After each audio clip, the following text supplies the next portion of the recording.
Hello everybody, welcome back to the channel. Guys, we've got a major update in the ongoing war between Donald Trump and the BBC. And let's just say, it's not looking good for the BBC at all. Before we jump in, make sure to hit that like button, subscribe, and if you haven't already, follow me on Instagram at @DanPWD. Alright, let's get into it. So, the big story right now.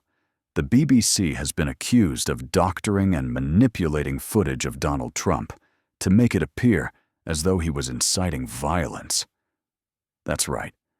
They spliced together two separate clips, recorded an hour apart, and presented them as one. And now, as expected, the fallout has been massive. While the British government is rushing to defend the BBC, Reform MP Lee Anderson and others are calling them out for blatant bias. Meanwhile, politicians like Ed Davey are acting as though Trump is the bad guy here, claiming that the former US president is somehow attacking the BBC. Ed Davey even went so far as to say Trump is trying to destroy the BBC and that British taxpayers could end up paying for it. Really, Ed? The BBC manipulates video footage during a presidential election, and Trump's the one attacking democracy. Get a grip. Let's be clear. This wasn't a minor error.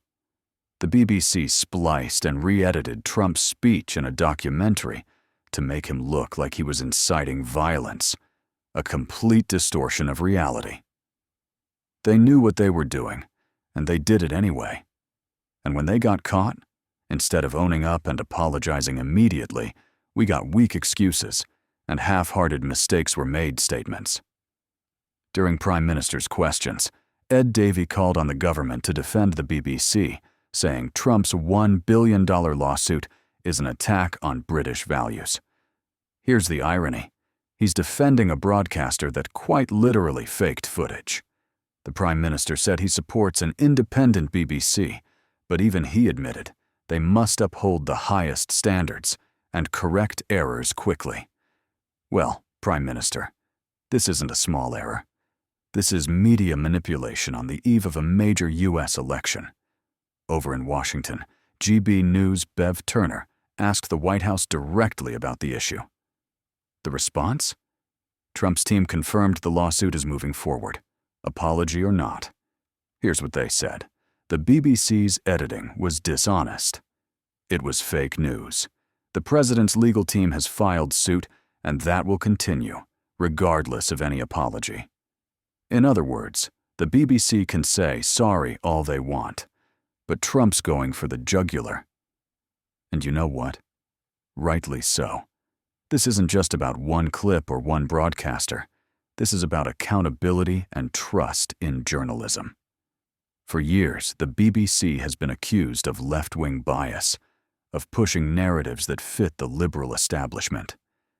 And when someone like Trump or Reform dares to challenge that status quo, suddenly they're called populist, dangerous, or far-right. That's the media's playbook, and people are waking up to it. Of course, some liberal commentators are defending the BBC, claiming the clip was just a mistake. But let's be honest, this wasn't an accident. This was intentional editing with political motive. If a private broadcaster like GB News had done this, the outrage from the left would have been explosive. But when it's the BBC, suddenly it's an honest mistake. Give me a break. One guest on GB News said it best.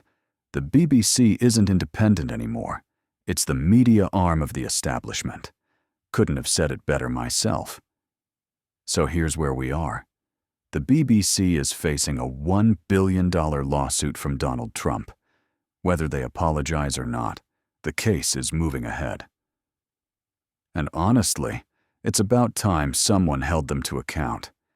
They've been untouchable for too long, hiding behind the public service label while pushing one-sided narratives funded by your license fees. If they want to be biased, fine, but do it as a private outlet, not on the taxpayer's dime. Trump has always said it. Fake news won't get away with it forever. Well, this might just be the reckoning. So, what do you think? Should Trump push ahead with the lawsuit? Or should the BBC be let off with an apology? Drop your thoughts in the comments below. Don't forget to like, subscribe, and I'll see you next time. Take care, and peace out.